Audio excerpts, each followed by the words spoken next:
CDP office.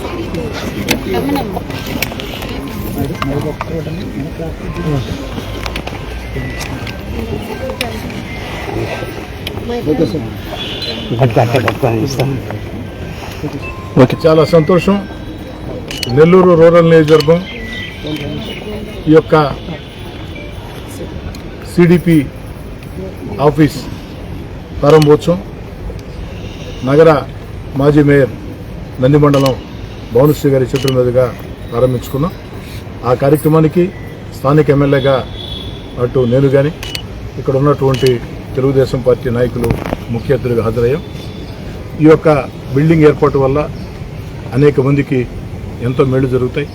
అంతేకాకుండా నగరానికి మధ్యలో ఒక రకంగా చెప్పాలంటే ఈ యొక్క బిల్డింగ్ సముదాయం అంతా కూడా ఒక పక్క జిల్లా పరిషత్ ఆఫీస్, అనేక కార్యాలయాలు ఇక్కడ ఏర్పాటు చేయడం జరిగింది. అదేవిధంగా దీనికి పక్కనే కూడా ఇంకా కూడా ప్రభుత్వ కార్యాలయాలు వస్తూ ఉన్నాయి. ఇంకా తెలుగుదేశం పార్టీ కూటమి అధికారంలోకి వచ్చి 3 నెలలు దాటలేదు. ఈ 3 నెలల్లోనే నెల్లూరు రూరల్ నియోజకవర్గంలో అభివృద్ధి పనులు ఒక జాతరని తలపిస్తూ ఉన్నాయి. ఈ యొక్క బిల్డింగుల భవిష్యత్ సౌకర్యాల కోసం ఇంకా కూడా చేపట్టాల్సిన కార్యక్రమాలు అనేక ఉన్నాయి.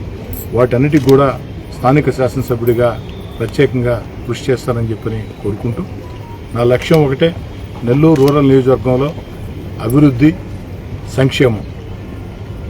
ఈరోజు రాష్ట్రం లోటు బడ్జెట్లో ఉన్న గత వైఎస్ఆర్ కాంగ్రెస్ పార్టీ ప్రభుత్వ విధానాల వల్ల రాష్ట్రం ఆర్థికంగా అన్ని రకాల నష్టపోయినా ఈరోజు చంద్రబాబు నాయుడు గారు ముఖ్యమంత్రిగా తెలుగుదేశం పార్టీ కూటమి అధికారంలోకి వచ్చిన తర్వాత సంక్షేమ పథకాలు చెప్పిన మాటలు ఒక్కొక్కటి నెరవేర్చుకుంటూ వస్తున్నారు.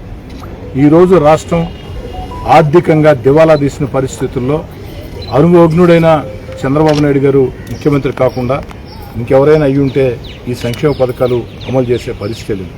అలాంటిది తన అపార అనుభవాన్ని మొత్తం కూడా రంగరించి ఈ సంక్షేమ పథకాలని అన్నింటినీ కూడా చంద్రబాబు నాయుడు గారు కొనసాగిస్తూ ఉన్నారు. ఒక్కొక్కటి స్టేజ్ బై స్టేజ్ చేసుకుంటూ వస్తున్నారు. అదేవిధంగా ఎక్కడికక్కడ అభివృద్ధి, ఎందుకంటే రాష్ట్రం అభివృద్ధి చెందాలంటే అభివృద్ధి, సంక్షేమం 2 కళ్ళలా ఉండాలా. దానికి వెన్నెముకగా మన బిడ్డలకి ఉద్యోగాలు రావాలా. మన బిడ్డలకి ఉద్యోగాలు రావాలంటే పెట్టుబడులు అంతర్జాతీయాలు ఆకర్షించాలా. అదే పని ఈరోజు చంద్రబాబు నాయుడు గారు చేస్తూ ఉన్నారు.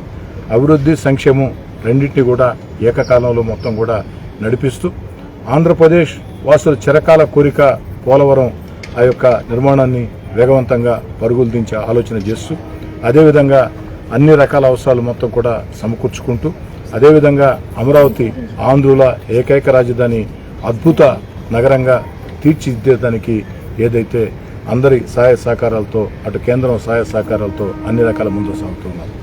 ఈరోజు మనం గమనిస్తూ ఉన్నాం, గత 3 నెలల్లో దేశ విదేశాల్లో అంతర్జాతీయ స్థాయిలో అనేక మంది పెట్టుబడిదారులు భారతదేశంలో పెట్టుబడులు పెట్టాలనుకుంటే ఆంధ్రప్రదేశ్ అన్నిటికీ అనుకూలమైనటువంటి పరిస్థితి. అక్కడ ఒక మంచి రాజకీయ నాయకత్వం అధికారంలో ఉంది. కాబట్టి ఏదైతే పెట్టుబడిదారులకి ఒక స్వర్గధామంగా ఆంధ్రప్రదేశ్ నిలవబోతుందని అంతర్జాతీయ స్థాయిలో ప్రఖ్యాతిగాంచినటువంటి పెట్టుబడిదారులు అనేక మంది ఆంధ్ర రాష్ట్రం వస్తున్నారు.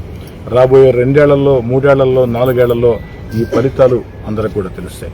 కాబట్టి రాష్ట్రం ఇంత ఆర్థికంగా లోటు బడ్జెట్లో ఉన్న గత వైఎస్ఆర్ కాంగ్రెస్ పార్టీ ప్రభుత్వం రాష్ట్రాన్ని సర్వనాశనం చేసిన అపార అనుభవంతో ఈ రాష్ట్రాన్ని అటు సంక్షేమం, ఇటు అభివృద్ధి, మన బిడ్డలకు ఉద్యోగాలు, ఆంధ్రప్రదేశ్ ఏకైక రాజధాని అమరావతి అభివృద్ధి, పోలవరం పూర్తి, వీటి మీద దృష్టి సారించి అడుగులు వేస్తూ ఈ వయసులో కూడా అంత బాగా కష్టపడుతున్నటువంటి చంద్రబాబు నాయుడు గారికి ప్రజలందరూ కూడా దీవించాలని, ఆశీర్వదించాలని, ప్రోత్సహించాలని, ఆ దేవుడి దయతో, ప్రజల ఆశీస్సులతో అన్ని రకాల ఆంధ్రప్రదేశ్ రాబోయే సంవత్సరాల్లో అత్యంత అద్భుతమైన రాష్ట్రంగా, మంచి పేరు ప్రఖ్యాతిగాంచిన రాష్ట్రంగా సంక్షేమం, అభివృద్ధి కార్యక్రమాలు, వీటితో పాటు పెట్టుబడులు ఆకర్షించి కొన్ని వందల పరిశ్రమలు వచ్చి కొన్ని లక్షల మందికి, మన బిడ్డలకి ఉద్యోగాలు వచ్చేదానికి మార్గం ఏర్పడుతుందని బలంగా ఆకాంక్షిస్తున్నాను.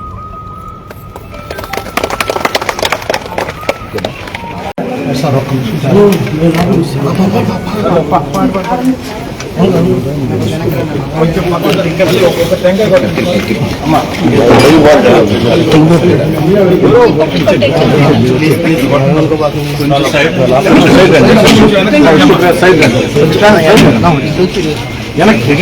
ఆ సైడ్ కొంచెం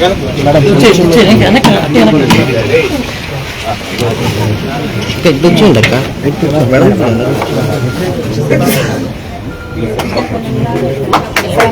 సైడ్ సార్ సార్ ఓకేనా చేసి అడ్డం నేను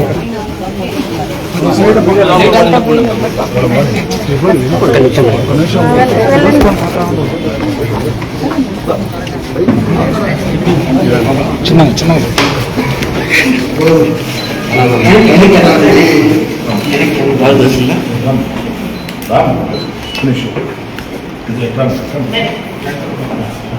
చూద్దాం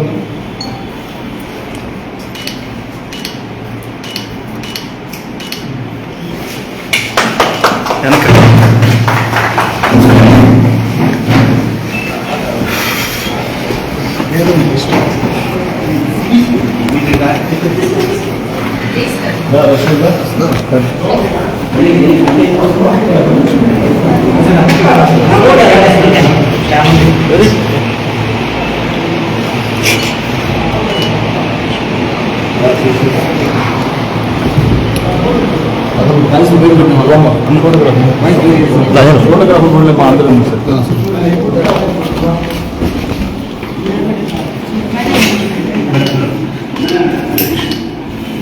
రమేష్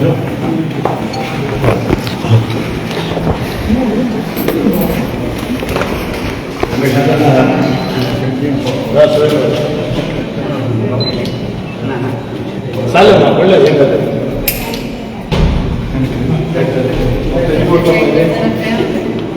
ఎన్ని కోట్ల అయితే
अरे